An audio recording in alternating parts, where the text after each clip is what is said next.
ప్రభునందు ప్రియమైన మీ అందరికి కూడా యేసు ప్రభు నామమున వందనాలు తెలియజేస్తా ఉన్నాను. ఈరోజు ఆ యేసు ప్రభు దేవుడా కాదా అనే అంశం గురించి రోజు మీతో నేను ఆశపడుతున్నాను. ప్రతి ఒక్కరు కూడా శ్రద్ధగా దేవుని వాక్యాన్ని వినవలసిందిగా మనవి చేస్తా ఉన్నాను.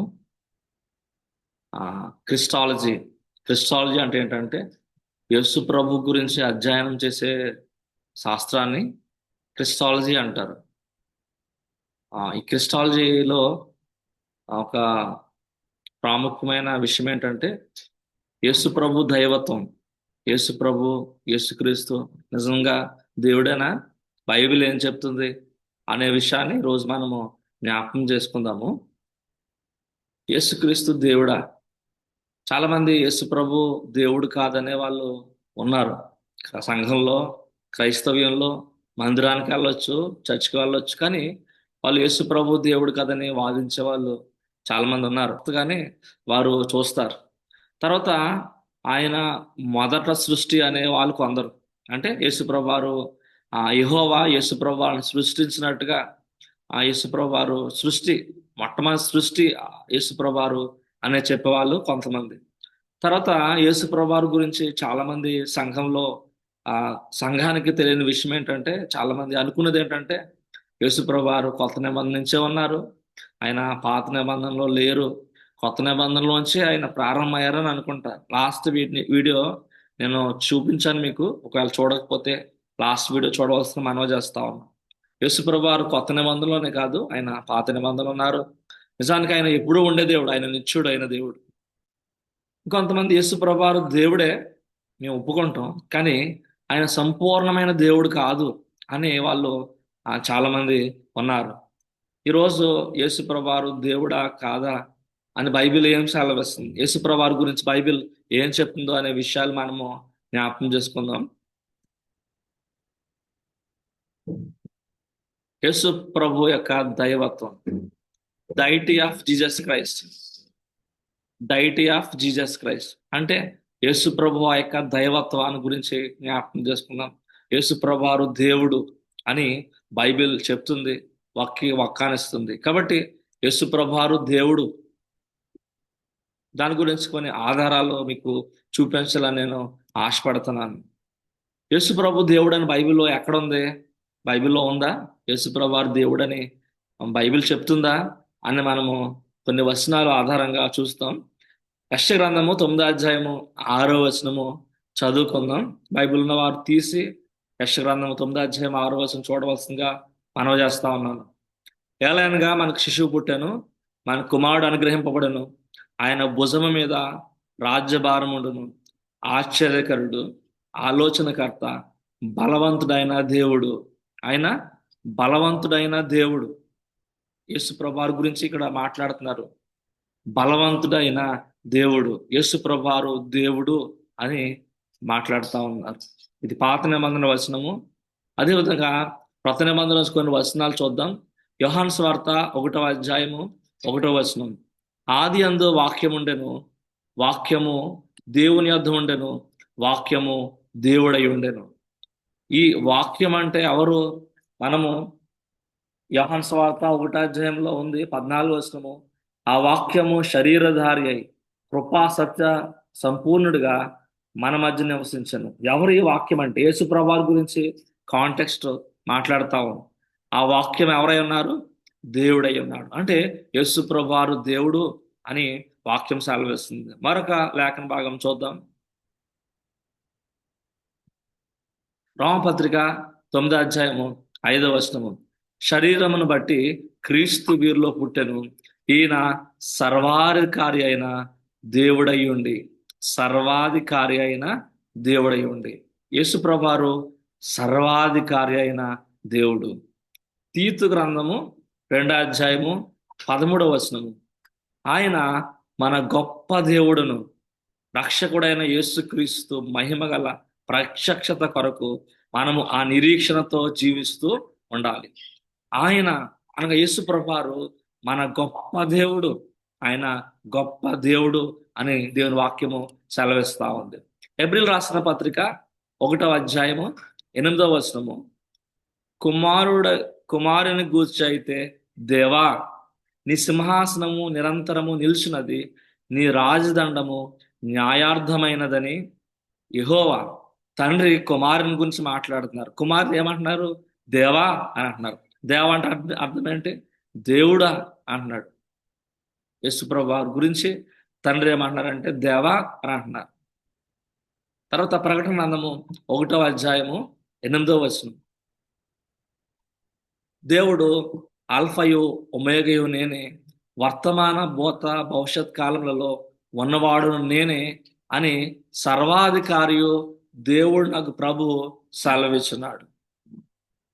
యేసు ప్రభు వారు చెప్తా ఉన్నారు, ఆల్ఫా ఒమేగా నేనే, వర్తమాన భూత భవిష్యత్ కాలములలో ఉండివాడు నేనే, మరియు సర్వాధికారియు దేవుడు నాకు ప్రభు. ఆయన ఎటువంటి వాడు? సర్వాధికారము కలిగిన దేవుడు అని మరొక లేఖన భాగము సెలవిస్తా ఉంది. అలాగే యోహాను సువార్త 20వ అధ్యాయము 28వ వచనము.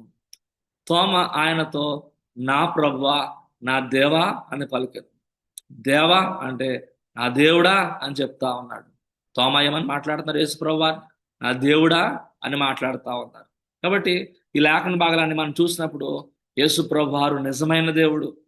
దేవుని వాక్యం సెలవిస్తుంది ఆయన దేవుడు, ఆయన సర్వాధికారి అయిన దేవుడు. కాబట్టి ఇంకా మీలో ఈ వాక్యాన్ని వింటున్న వారు, ఈ వీడియో చూస్తున్న వారిలో యేసు ప్రభువారు దేవుడా కాదా అని మీకు ప్రశ్నలు ఉంటాయి.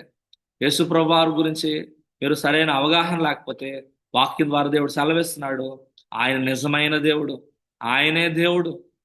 అన్ని ప్రశ్నలకు మన జీవితానికి సరిపోయిన వాడు ఆయనే, మన జీవితానికి చాలిన వాడు ఆయనే, మన సమస్యలన్నిటికీ సమాధానము ఆయనే. మన జీవితం మారాలంటే, నీ బ్రతుకు మారాలంటే నువ్వు యేసు ప్రభువారిని స్వీకరించాలి. ఆయన దేవుడిగా నువ్వు నమ్మాలి. అప్పుడే మన జీవితంలో సంపూర్ణమైన ఆశీర్వాదాన్ని మనం పొందుకుంటాం. యేసు ప్రభువారిని మనం నమ్మకపోతే నిత్య జీవం లేదండి. యేసు ప్రభువారిని నమ్మకపోతే మన పరలోక రాజ్యం లేదు, మనకు పాప క్షమాపణ లేదు. యేసు ప్రభువారు నిజమైన దేవుడు. ఫిలిప్పీయులకు రాసిన పత్రిక 3వ అధ్యాయము 7వ వచనం 11వ వచనం నుంచి 11 వరకు కొన్ని వచనాలు మనకు కనపడుతున్నాయి. పౌలు గారు కొన్ని వచనాలు మాట్లాడుతున్నారు. శ్రమల్లో ఉన్న ఫిలిప్పు సంఘానికి పౌలు గారు ఈ పత్రిక రాశారు. చెరసాలలో నుంచి లెటర్ రాయడం అనేది జరిగింది. ఆయన యేసు ప్రభువారి గురించి ఎన్ని మాటలు, ఎన్ని శ్రేష్టమైన మాటలు మాట్లాడుతున్నారు ఇక్కడ మనం చూస్తా ఉంటే మనకి అర్థమవుతా ఉంది. చూద్దాం. ఫిలిప్పీ రాసిన పత్రిక 3వ అధ్యాయము 7వ వచనం నుంచి. ఆయనను ఏవేవి నాకు లాభకరములై ఉండెనో వాటిని క్రీస్తు నిమిత్తము నష్టముగా ఎంచుకుంటుంది. నాకు లాభకరమైనవి చాలా ఉన్నాయి, కానీ నాకు ఏం కావాలంటే క్రీస్తు కావాలి. క్రీస్తు నిమిత్తము నేను సమస్తాన్ని నష్టంగా ఎంచుకుంటున్నానని చెప్తా ఉన్నాడు. 8వ వచనంలో, నిత్యముగా నా ప్రభు అయిన యేసు క్రీస్తును గూర్చిన అతి శ్రేష్టమైన జ్ఞానం నిమిత్తము సమస్తమును నష్టముగా ఎంచుకొంచున్నాను. కాబట్టి యేసు ప్రభు వారు గూర్చిన అతి శ్రేష్టమైన జ్ఞానం నాకు కావాలి అని చెప్తా ఉన్నాను. 9వ వచనంలో, క్రీస్తును సంపాదించుకొని, ఏ సంపాదించుకోవాలనుకుంటున్నాడు?